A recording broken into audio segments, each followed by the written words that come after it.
Olá, amigas, tudo bem? Que oportunidade temos aqui agora para estar com vocês, explicar um pouquinho mais sobre uma das coisas que a gente tem muita vontade e muita prazer de apresentar para vocês. Acho que muitas de vocês já tinham pensado sobre idiomas e tudo isso, como essa é uma coisa bem comum agora, né, na nossa sociedade, a aprendizagem dos idiomas, né? Então, gostaríamos de apresentar aqui uma oportunidade sobre como iniciar um ministério de ensino de idiomas. Isso é uma coisa que a gente já andou fazendo muitos anos, já a gente teve muitas experiências, muitas falhas que a gente precisa arrumar e para melhorar esse serviço, né? Não só serviço para a gente, para aquelas pessoas que têm possibilidades, mas um serviço realmente para a nossa comunidade, tá bom? Então, vamos já começar com isso, porque muitas vezes a gente pensa que é tão fácil realmente montar ou iniciar este ministério, mas tem muitos detalhes e também temos que ter em conta sempre que estamos lidando com pessoas, e esse é nosso alvo, as pessoas, não o trabalho em si, mas as pessoas mesmo. Bom, iniciando um ministério de ensino, temos considerar principalmente aqui que temos dois processos principais, que é evangelismo e gestão e estruturação. Essa gestão e estruturação é mais fácil, a gente vai ver isso mais tarde. Vamos concentrar mais naquele de evangelismo. Lembrando, evangelismo não é simplesmente a gente prega a palavra de Deus, não é simplesmente pegar a Bíblia, vai dar ensinos e tal. Não é só isso, mas evangelismo, na verdade, a raiz dele está mais em nossa presença e também a nossa intenção de criar relacionamento com as pessoas. A gente consegue adquirir mais informação sobre essas pessoas quando a gente se aproximar. A gente não espera que eles venham para nós, né? Senão a gente tem que fazer esse convite, esse abraço, abrir os nossos braços para eles e aceitar eles como são e depois deixar Deus para trabalhar conosco, tá bom? Então vamos começar com essa de evangelismo.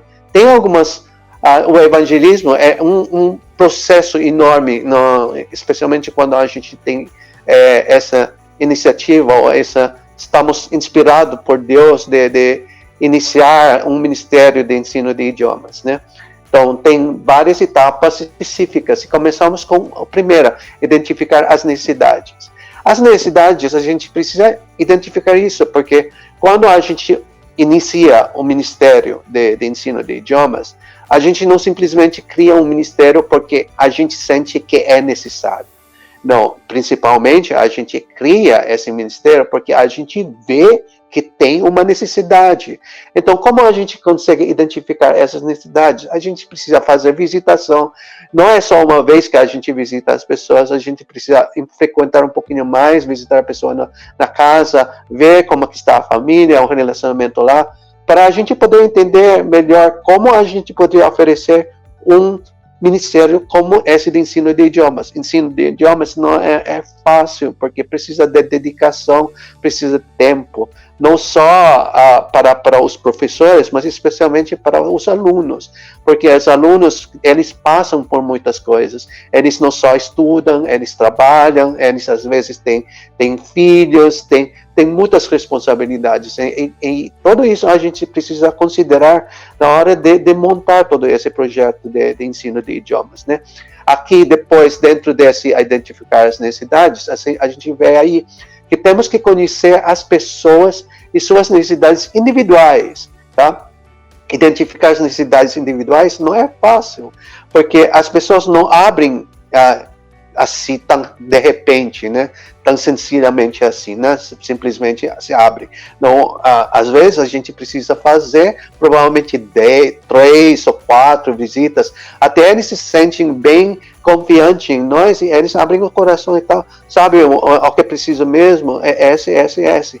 Muitas vezes a gente, quando entrevistamos as pessoas sobre cursos e tal, muitas vezes eles se defendem muito e não querem ser identificados que eles realmente têm necessidade ou faltam conhecimento e tal. Muitas vezes eles escondem essas informações, né? Então, como a gente não quer forçar eles O que a gente faz? A gente faz esse de conhecer e estabelecer esse relacionamento com eles, para a gente conhecer mesmo qual ou que são as necessidades deles, né? Depois a gente tem aí identificar as necessidades que podem ser atendidas. Olha, necessidades existem e são muitas. Agora, temos que ser sinceros o que dá para atender, o que não dá para atender. Então, todas essas coisas, a gente tem que ter isso em consideração.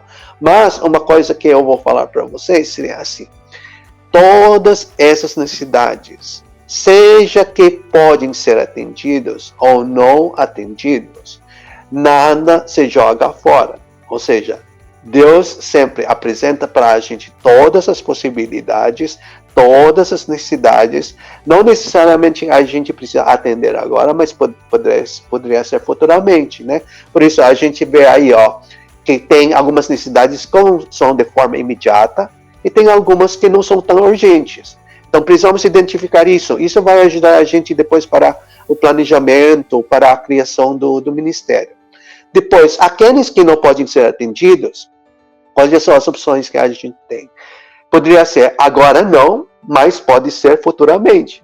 Tá vendo o que estavam falando antes, que a gente não joga fora? Porque Deus oferece para a gente todas as possibilidades. Deus oferece para a gente abrir o coração e nossos olhos para o que poderia acontecer no futuro. Deus é quem controla tudo, né? Então, que precisa ser reavaliado ou talvez reformulado. Então, não sempre acontece isso, que as primeiras ideias que a gente tem é o que a gente vai implementar, o que a gente vai fazer. Pode mudar. A gente tem que ter esse coração de mudar. Às vezes a gente tem certas dificuldades, né? Nossa, essa é a minha ideia, é original e tal, eu não quero mudar e tal. Quem muda as coisas, quem faz, digamos assim, o ministério, o projeto bem realmente adequado para as pessoas é Deus. Ele vai inspirar sempre a gente, faz uma certo ajuste aqui e tal, porque a ideia principal de Ministério de Idiomas não é nosso, isso é de Deus. E quando Deus toca no coração, sempre é assim. Depois eu vou comentar para vocês algumas experiências, então vocês vão entender, né? Então, temos que ter essa atitude de humildade, porque o autor de todo esse ministério não somos nós, senão Deus. Então, quero lembrar vocês, especialmente aquela história, né, que a gente tem em Atos, quando chegou o dia do Pentecostes, né? E a gente viu aí, a gente entende, a gente aprendeu na história que veio o Espírito Santo e espalhou todos aqueles idiomas. Pessoas que não eram cultos, ou seja, não eram educados, mas naquele momento começaram a falar em diferentes idiomas, pregando o Evangelho. E aquela cidade de Jerusalém estava cheia de todos os estrangeiros, de todas as partes, porque era a Páscoa.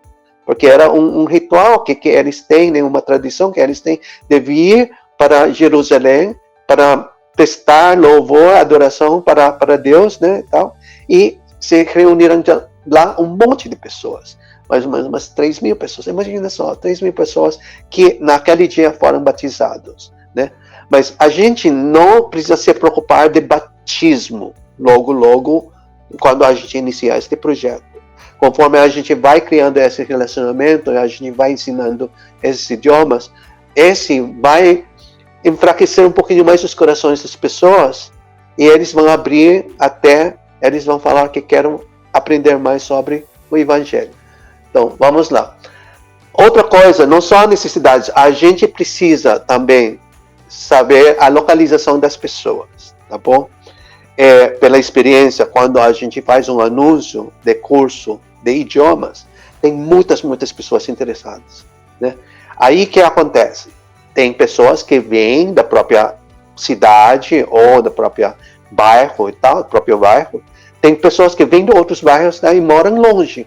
Por quê? Porque tem tanto interesse em estudar, porém, eles ficam longe. Muitas vezes a gente tem esse problema, porque eles começam a faltar, porque ficam longe do trabalho ou da casa e demora muito, não conseguem chegar na hora. Aí eles ficam desapontados e perdem digamos assim, o interesse porque estão faltando muito, certo? Então, na localização das pessoas, aí a gente precisa considerar aí se eles moram no bairro ou longe do bairro. Agora, se não moram, por exemplo, no bairro, será que tem outras pessoas interessadas em outros bairros? Estou fazendo essa pergunta porque você tem que abrir a possibilidade de você se deslocando, por exemplo, para outro lugar para dar esse estudo, por exemplo, de idioma. Né? Em lugar de pedir para as pessoas virem onde você está, você poderia fazer uma missão e ir lá, você mesmo. Então, pode considerar isso. Caso que tiver bastantes pessoas, você tem que considerar o número de pessoas. Porque se você tem só 2 pessoas, tem que orar muito. Deus, só tenho 2 pessoas aqui. Vale a pena? O Senhor quer mesmo que eu for? Porque o Senhor já plantou no coração dessas pessoas, estão prontos já para se batizar? Então vai. Entendeu? Então, temos que abrir o nosso coração para todas essas possibilidades. Próximo que a gente precisa considerar, definir os idiomas. Tá? A gente vai saber isso com aquela identificação de necessidades, a gente faz as entrevistas, a gente poderia saber que idiomas estão precisando. A gente não oferece, não somos nós que faz, eu vou fazer inglês, quando a gente não identifica essa necessidade de inglês, certo? Então, falando disso, também quando a gente fala de idiomas não é só a gente considera inglês ou espanhol, que são os mais comuns, né? A gente precisa considerar também, incluir português, porque temos ainda muitas pessoas, muitos irmãos e irmãs aqui neste mundo, que ainda estão, não precisa de alfabetização, entendeu? Então, o idioma de português faz parte do nosso ministério. Precisamos cuidar, ensinar essas pessoas de como falar, como escrever, como ler, tá? Especialmente, a gente usa uma porta aberta para a gente usar a Bíblia para a leitura. Aí, ao mesmo tempo, você já está ensinando, fazendo uma introdução para o evangelismo dessa pessoa, certo?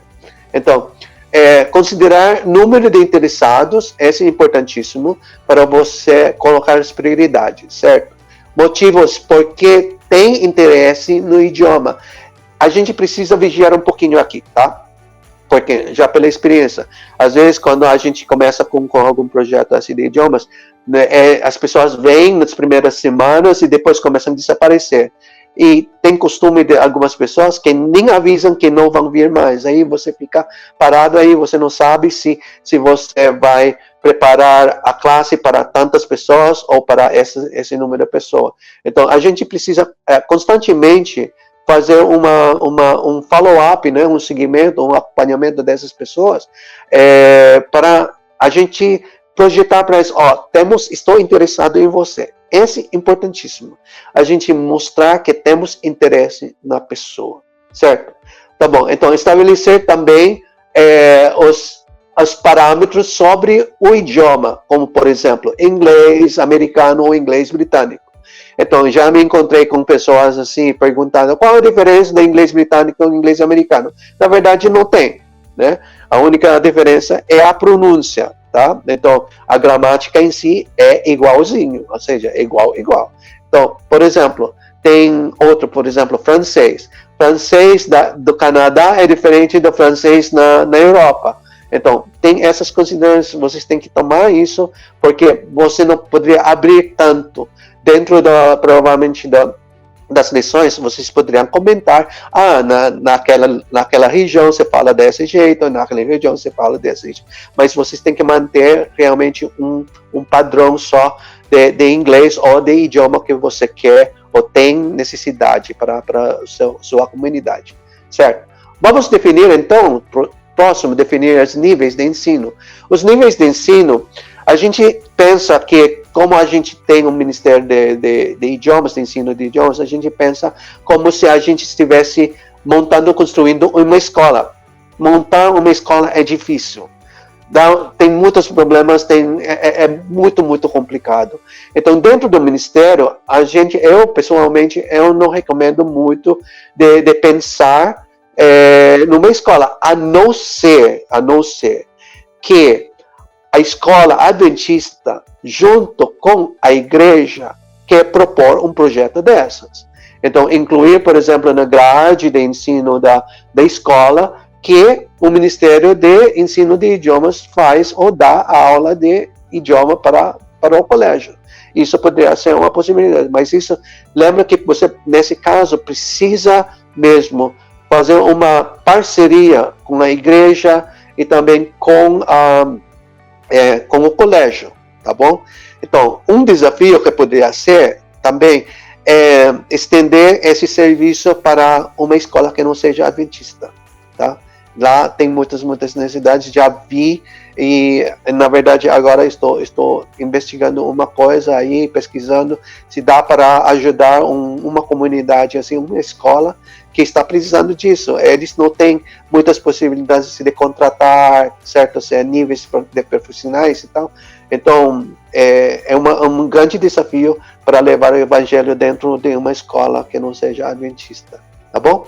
Então, algumas coisas que coloquei aqui, por exemplo, você pode definir, por exemplo, um idioma informal só para viajar, ou seja, que vão viajar, né, por exemplo. Eu já fiz um curso, estou fazendo um curso agora de inglês, só para pessoas que simplesmente querem aprender frases feitas e tal. Então, esse é um grupo. Tenho um grupo de inglês também, em que estou ensinando mesmo gramática inglesa, né?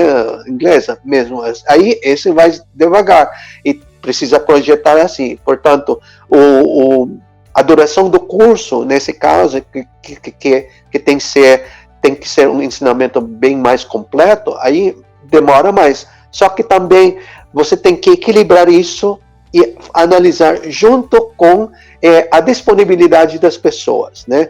Quanto realmente eles estão dispostos de estudar, tá bom? Depois eu vou comentar mais um projeto que estamos fazendo aí, tá bom? Então, um idioma informal para conversação casual ou cultural, ou se é para idioma para faculdade, para emprego, para escola. Então, não necessariamente a gente precisa ensinar toda a gramática de um idioma. Tá? A gente poderia desenhar eles de tal forma em que seria mais bem personalizado para nosso público, certo? Aí, vamos lá, próximo. Montar uma equipe de professores. Este é o mais difícil de tudo. E isso vai ser um desafio para todos nós, né? A equipe, perguntas. A equipe é só professores adventistas ou pode ser também não adventistas?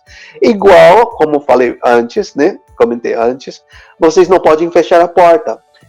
A equipe deveria ser, pode ser uma mistura de adventista não adventista, ou só adventistas, ou só não adventistas e tal. Porque lembra sempre que tem a oportunidade também de estender o evangelho para essas pessoas, inclusive os professores, tá bom? Só voluntários ou pode ser pagos? Esse já vocês têm que avaliar muito bem. Normalmente, eu já estou com muitos anos com projetos de idiomas e sempre fui voluntário, né? Alguns já tentaram, então vamos cobrar pelo menos alguma coisa assim representativa e tal. Eu prefiro não. Mas o que eu fiz em um curso seria assim: se vocês querem ajudar, vocês podem trazer 1 quilo de alimento uma vez por mês e tal, para a gente ajudar a igreja, né? Aí, ao mesmo tempo, ajuda também a ASA, né? Então, essa é uma possibilidade. E se, em lugar de cobrar ou pedir uma doação em dinheiro, a gente pede para doar alimento. Bom, vamos seguir com a próxima etapa aqui, montar uma equipe de professores. Sempre precisamos de uma equipe de professores. Não só eu já tive aquela experiência que estava cuidando de todas as turmas e todas as aulas de inglês sozinho. Tá? Não é um bom sentimento, viu? Não é muito bom de ficar sozinho cuidando, mas é gratificante. Mas, por favor, se você tem essa possibilidade, monta uma equipe de professores, tá bom? Aí o número de professores vai depender de quantas aulas você quer dar, de quantos idiomas que você quer, quantas turmas que você vai precisar, isso vai depender muito. Mas assim, as perguntas mais importantes que vocês têm que considerar seria assim: a equipe de professores só professores adventistas ou pode ser não adventista? Essa é uma pergunta que já fiz muitas vezes e tal, e Deus realmente abriu meu coração para uma realidade. Eu não posso limitar e não posso fechar a porta, certo? Porque sempre esses projetos poderiam ser uma porta para uma pessoa receber Cristo e aceitar Cristo na vida dele, tá? Então, mesmo de outra situação e tudo isso, a gente não pode fechar a porta. A gente poderia, inclusive, evangelizar um professor, certo? Só voluntários ou pode ser pagos? Eu, em princípio, todos os cursos que eu fiz são voluntários, certo? Porém, a gente pode limitar isso só com voluntários. Aí tudo depende de como a igreja vê isso, né? Mas um dos cursos que eu já fiz seria assim, o que fiz era assim: em lugar de pedir doações em dinheiro, aí sugeri para os alunos: o que vocês acham? Vocês estão dispostos de doar alimentação, ou seja, ou roupa e tal, para a ASA, uma vez por mês? Então, eu pedi para eles assim, solicitei se dá para eles doarem 1 quilo de alimento uma vez por mês, né? Então, isso já ajudou muito e também ajudou a ASA para certas coisas. Precisa pedir ou demonstrar certificações? Bom, esse é uma opção, tá? Pessoalmente, eu não peço, porém, nas entrevistas de professores, eu, pelo menos, gostaria de fazer perguntas em que eles conseguem demonstrar que eles realmente sabem o idioma. Então, que normalmente faço. Quando estou fazendo esse de recrutamento de professores, eu normalmente faço isso no idioma que a gente tem de alvo, né?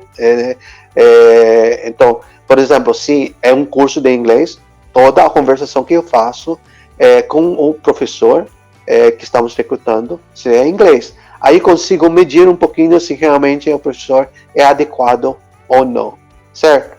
Então, tome em consideração isso e vamos depois para a próxima etapa, beleza?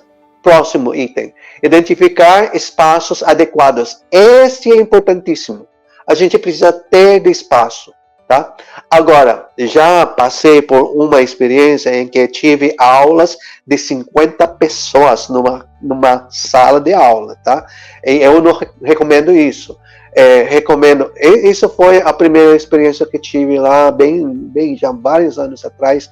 Apesar de que funcionou e tal, pelo menos as pessoas continuaram de vir, né, tal, mas eu sinceramente não recomendo. No máximo assim, máximo mesmo, tenta assim, no máximo 25 pessoas numa classe, tá? Com isso já dá trabalho, tá?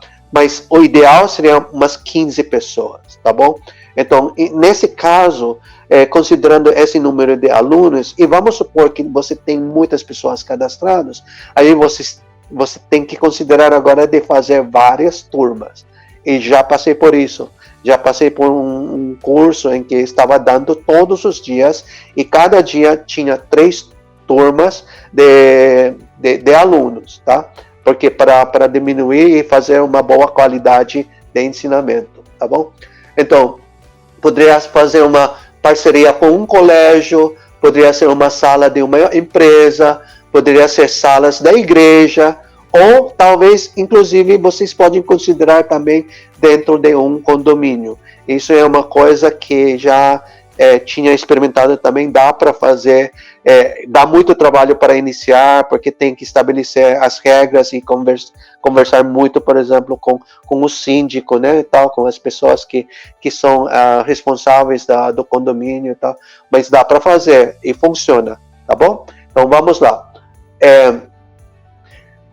Desenvolver um currículo ou programa ou plano de estudos. Portanto, quando você oferece um curso, você tem que ter um grade, uma programação de o conteúdo do seu curso, que você vai ensinar. As pessoas querem saber disso, porque eles querem sentir acolhidos, sentir que estão no lugar certo, eles querem ter certeza que eles vão receber ou vão ter benefício mesmo daquele esforço que estão fazendo, certo? Então, a gente precisa disso.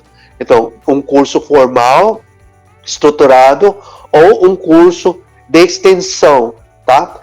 Por que extensão? Normalmente a gente fala assim de estruturado porque a gente já pensa de semestres, né? Nós estamos restringidos nos semestres. Eu, por exemplo, tenho um curso de inglês que eu falo assim de um curso de 12 semanas. Então, portanto, eu só tenho 12 aulas, na verdade, durante esse tempo. Mas dentro desse, já tenho definido quais são os pontos que eu vou cobrir durante esse ponto. E por que estou fazendo só assim de 12? Porque já tomei em consideração a disponibilidade das pessoas. As pessoas mais de 3 meses não ficam e desaparecem logo. Então, se você fizer assim um pouquinho mais curtinho, eles têm mais disposição para fazer, certo? E além disso, você, nesses pequenos cursos assim, você consegue desenhar outras coisas entre os cursos que você vai fazer de curto prazo, certo? De curto prazo, beleza. Então, vamos continuar mais. Alguns pontos mais, a gente já estamos terminando já quase. Estabilizar um cronograma de aulas. Então, tem que definir dias e horários. Os dias, por exemplo, não precisa ser 3 vezes por semana, 2 vezes por semana, pode ser uma vez por semana. E aí você vai ver isso conforme você identificar as necessidades das pessoas e também identificar as disponibilidades das pessoas, tá?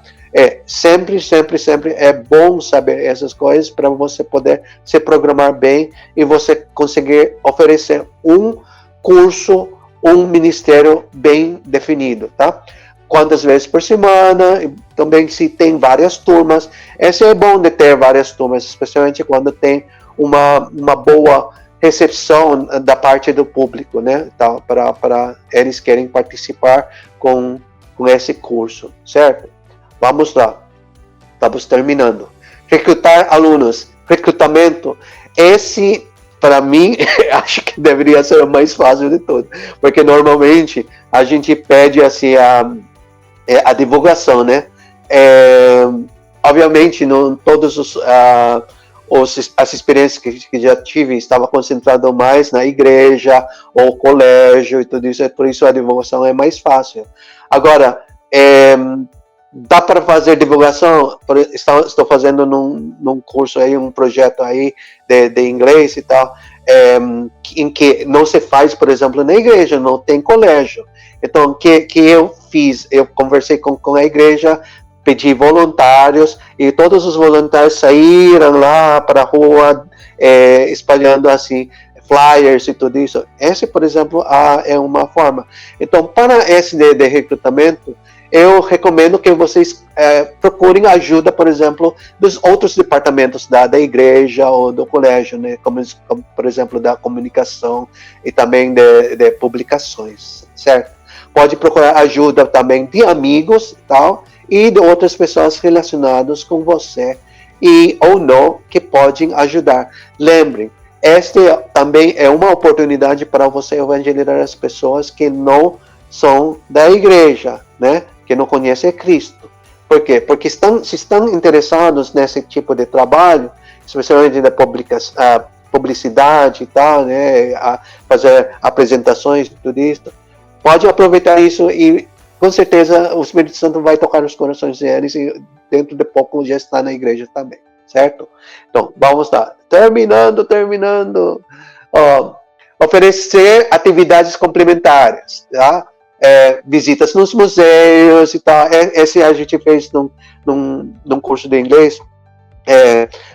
Lembra que eu falei sobre os cursos de 12 semanas e tal? Então, entre cursos de 12 semanas, aí fiz alguma coisa assim de saídas, né? Por exemplo, a gente foi lá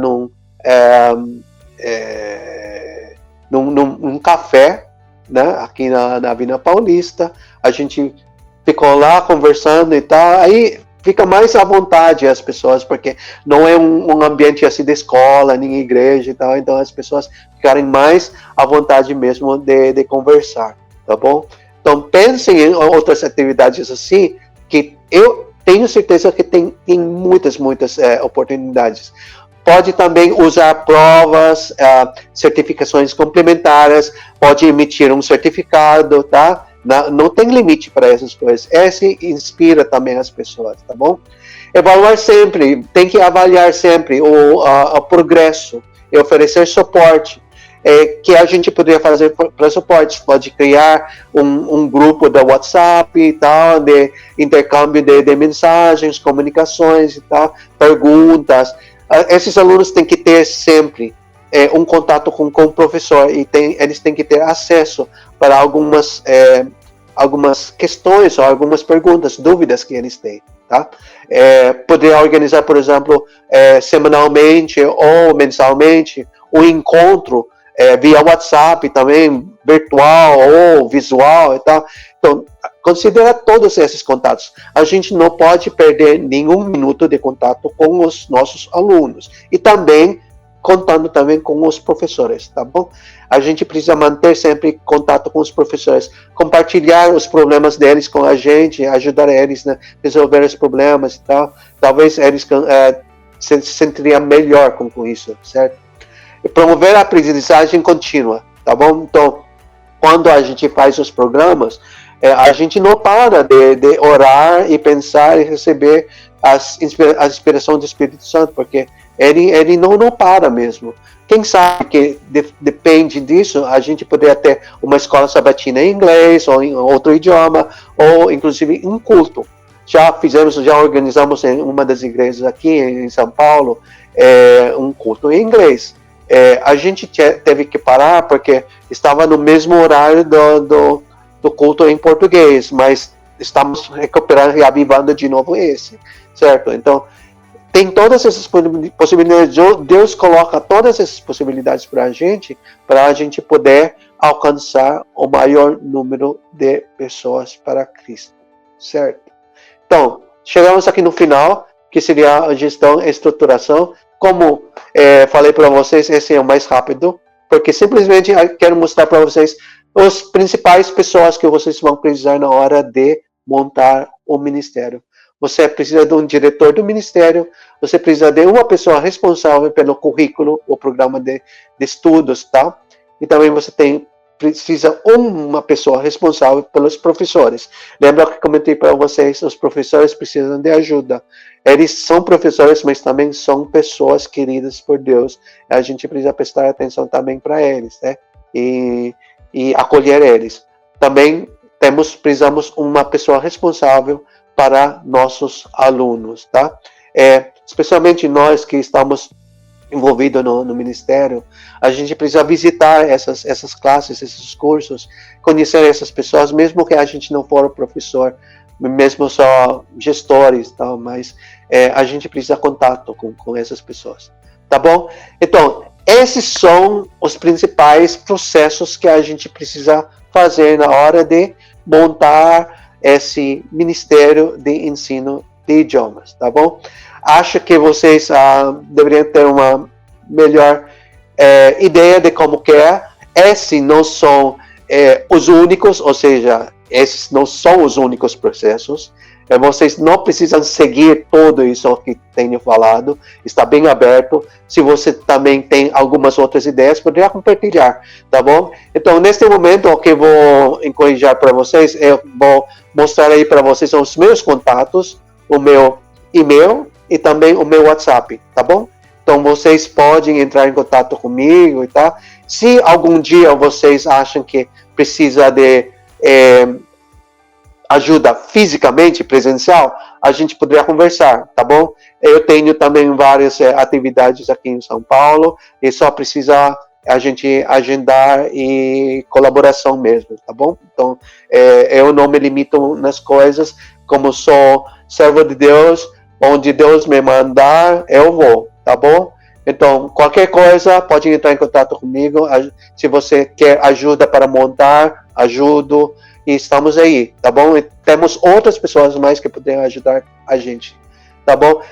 Gente, muito, muito obrigado, amigos, para seu tempo. Espero que tenha ajudado, pelo menos um pouco, para esse desejo que vocês têm, essa inspiração que o Espírito Santo colocou no seu coração para montar um ministério de ensino de idiomas. E, de qualquer forma, estamos aqui sempre a serviço do Senhor, tá bom? Muito, muito obrigado para vocês e que a gente se vê bem pronto, tá bom? Tchau, até mais.